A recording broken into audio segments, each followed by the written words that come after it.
Every day you stay the same, life gets a little heavier. Every day you grow, even in a small way, life gets a little lighter. This is not a metaphor. This is how reality actually operates. The version of you that keeps learning, keeps facing what scares you, keeps choosing discomfort over comfort, that version gets met with opportunity. The version of you that freezes gets met with repetition. You already know this. You have felt both.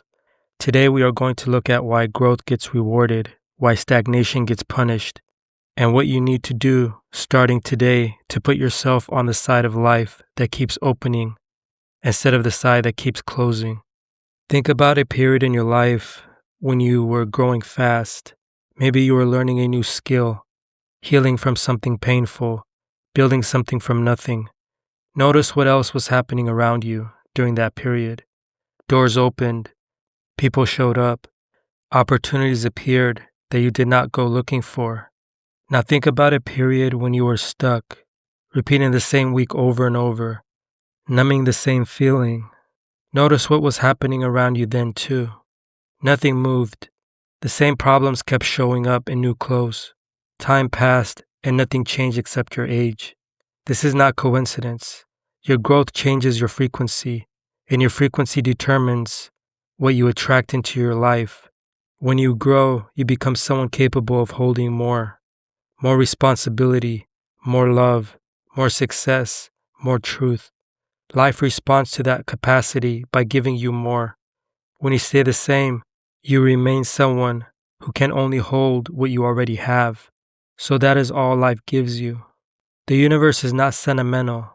It does not reward you because it likes you. It rewards you because growth is the mechanism through which everything expands. Look at nature. A tree does not stop growing once it reaches a comfortable height. A river does not stop flowing once it reaches a comfortable point in the valley. Everything in the natural world is built to keep moving toward more. You are part of the same system. Your nervous system, your mind, your soul, whatever word you want to use, all of it is built for expansion. When you resist that built-in direction, you create friction. That friction shows up as anxiety, depression, addiction, resentment, and 100 other symptoms that people treat as separate problems when they are really one problem. You are not doing what you were built to do. When you align with expansion, the friction disappears. Life stops feeling like a fight and starts feeling like a current carrying you forward. This is what people mean when they say they feel like everything is finally working. It is not luck. It is alignment with the direction you were always meant to move in. Picture two versions of yourself living side by side. One version wakes up and does what is familiar, checks the same apps, eats the same food out of habit, thinks the same thoughts about who they are and what they're capable of. This version is not doing anything wrong exactly. This version is just repeating. The other version wakes up and asks a different question. What is the next thing I need to face? What skill am I underdeveloped in? What fear is running my decisions? The version does something small every day that stretches them past where they were yesterday. 6 months later, these two people are unrecognizable from each other, even though they started in the same place. One person has expanded their capacity for life. The other has contracted it. The gap between them was not talent. It was not luck. It was the daily decision to keep growing or to keep repeating. You get to choose which version you build, not once, every single day. Growth is not an event you complete. It is a direction you keep walking in. Comfort feels like safety because your nervous system reads familiar as safe, even when familiar is destroying you. A relationship that drains you feels safer than the uncertainty of leaving it. A job that bores you feels safer than the risk of building something new. A version of yourself that everyone already knows feels safer than the unknown territory of who you could become. This is the trap. Comfort convinces you that staying still is protecting you, when it is actually costing you your future. Every year you stay in a life too small for you. You are not preserving yourself. You are letting your potential expire. Skills atrophy. Confidence erodes. The gap between who you are and who you are capable of becoming grows wider every year you refuse to close it. The people who look back on their life with regret are almost never the people who tried something and failed. They are the people who never tried.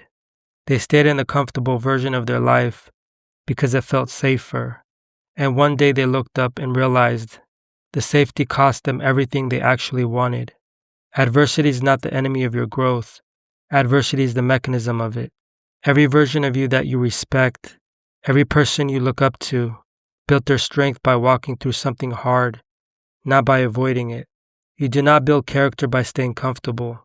You build character by choosing the harder right thing over the easier wrong thing, over and over, until it becomes who you are. Here's something most people never connect. The reason you stay stuck is rarely about lack of information. You already know what you need to do. You know you need to leave the job, start the habit, end the relationship. The reason you do not do it is emotional, not intellectual.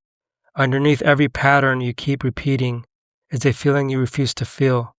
Maybe it is the fear of rejection. Maybe it is grief you never processed. Maybe it is anger you learned was not allowed to be expressed.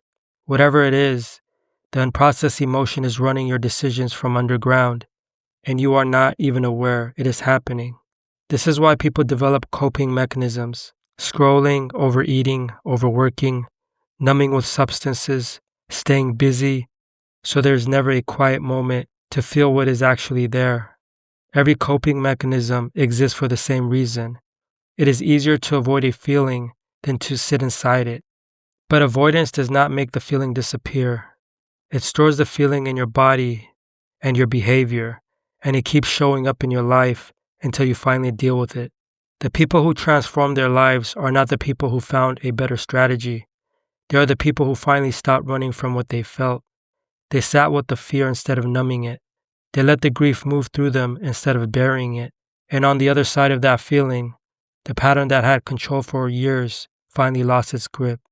This is one of the most important things you will ever understand about your life. The emotions you suppress do not stay inside you. They leak out into your circumstances. Suppressed anger becomes the argument that keeps happening in your relationship. Suppressed fear becomes the opportunity you keep sabotaging right before it succeeds. Suppressed grief becomes a sadness that shows up in your body as exhaustion you cannot explain. Your outer life is a reflection of your inner world. What you have not processed on the inside will find a way to express itself on the outside, usually in the exact form you're trying hardest to avoid. This is why people repeat the same relationship patterns with different people. This is why people sabotage the same opportunity in different jobs. The external details change, but the internal wound stays the same. So the outcome stays the same too. You cannot outrun an unprocessed emotion by changing your circumstances. You can only resolve it by finally feeling it. Nothing changes until you take full accountability for where you are.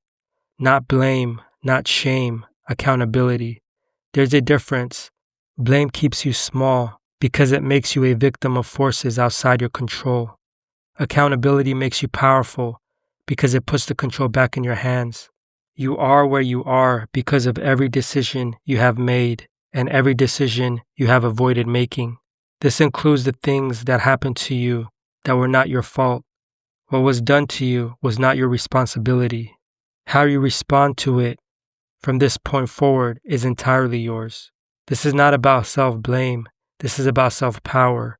The moment you stop looking for someone or something to blame for your current life, you get access to the only thing that was ever going to change, which is you, your choices, your effort, your willingness to feel what you have been avoiding and do what you have been putting off. Most people never take this step because accountability is uncomfortable. It is easier to say the economy is against you, your family damaged you, your circumstances are unfair. All of that might be true. None of it changes the fact that you are the only one who can move your life forward from here. Accountability is not punishment. It is the door out of every pattern that has ever trapped you. Watch a child learn something new. They fall down and get back up without a story about what falling down means about their worth. They ask questions without worrying if the questions make them look foolish. Their mind is open because they have not yet decided who they are and what they are capable of. Adults learn slower because adults carry certainty. You have decided who you are, what you are good at, what you are bad at, what is possible for you, and what is not. That certainty feels like knowledge, but it is actually a wall. It blocks new information from getting in because you already think you know the answer. Growth requires you to hold your identity loosely, not to abandon who you are, but to stay open to becoming more than you currently believe is possible. The version of you 5 years from now should look at the version of you today and see someone who is still learning, still willing to be wrong, still willing to update. If the version of you 5 years from now looks exactly like you do today, that is not stability. That is stagnation. Most people spend their whole life chasing what looks good instead of what feels true. The job that impresses people, the relationship that looks right on the outside, the version of success that other people will validate. This is ego driving the car, and ego does not know the difference between what you actually want and what you actually been conditioned to want. Purpose lives underneath all of that. It is quieter than ego, and it does not care about being validated by anyone. Purpose is the thing you would still do if no one ever found out about it. Purpose is the direction your life pulls toward. When you strip away every expectation you inherited from your family, your culture, and your fear of judgment. Most people never find their purpose because they never get quiet enough to hear it. Ego is loud. It wants attention and status and proof that you matter. Purpose does not need proof. Purpose already knows. The work of growth is just learning to trust the quieter voice over the louder one, even when the louder one has been running your life for years. You are not living the same life as anyone else, so you cannot compare your life to theirs and expect the comparison to mean anything true. Everyone you compare yourself to grew up with different conditioning, different wounds, different advantages, different timing. When you compare your life to someone else's, you are comparing two different stories as if they were the same story. And that is where all the suffering in comparison comes from. The only comparison that means anything is the comparison between who you were and who you are now. Are you more honest than you were a year ago? Are you braver? Are you more accountable? Are you feeling your emotions instead of running from them? That is the only scoreboard that matters, because that is the only scoreboard you have any control over. Every shortcut you take in your growth eventually costs you the time you thought you were saving, plus interest. The relationship you rushed into to avoid being alone costs you years untangling from it later. The success you built on a foundation you never actually built costs you the collapse when the foundation cannot hold the weight. The emotional work you skipped costs you the same lesson showing up again in a harder form until you finally learn it. There are no shortcuts through growth. There's only the work, done now or done later, and later always costs more because the pattern gets more entrenched the longer you wait. The version of you that does the hard thing today is doing a favor for the version of you 5 years from now. The version of you that avoids the hard thing today is handing a bigger problem to the same future self. The same circumstance can be devastating to one person and clarifying to another. The same loss can break one person and rebuild another. The difference is never the circumstance. The difference is the meaning you assign to it. This does not mean pain is not real or that you should pretend hard things are not hard. It means you have more power over your experience than you have been told. You can find yourself in the harder season of your life and either let it convince you that life is against you or let it teach you something that makes every future season easier. Both interpretations are available. You choose which one you live inside of. This is not positive thinking. This is not pretending. This is the recognition that meaning is something you create, not something that arrives already attached to your circumstances. The people who transform the most painful parts of their story into the most powerful parts of their character are not lucky. They made a decision about what their pain would mean, and then they built their life around that decision. Growth is not a mood you wait to feel. It is a decision you make regardless of how you feel. Notice the emotion you have been numbing and sit with it the next time it comes up instead of reaching for the distraction. Notice the comfortable version of your life that has stopped challenging you and choose one thing inside it to disrupt. You do not need a complete life overhaul. You need one honest decision today that a comfortable version of you would not have made. Then you need to make another one tomorrow.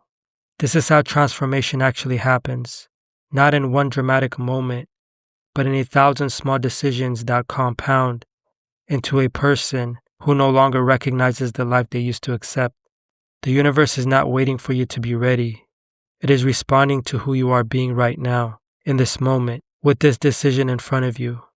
Every time you choose growth over comfort, truth over avoidance, accountability over blame, you are voting for the version of your life that keeps expanding. Every time you choose the easier path, you are voting for the version that keeps repeating. You get to decide what future you are building with today's choices. The pattern only continues if you let it. The moment you decide to keep growing, no matter how uncomfortable it feels, is the moment life starts opening doors it was never going to open for the version of you that stayed the same. Keep going, not because it's easy, because you already know what happens when you stop.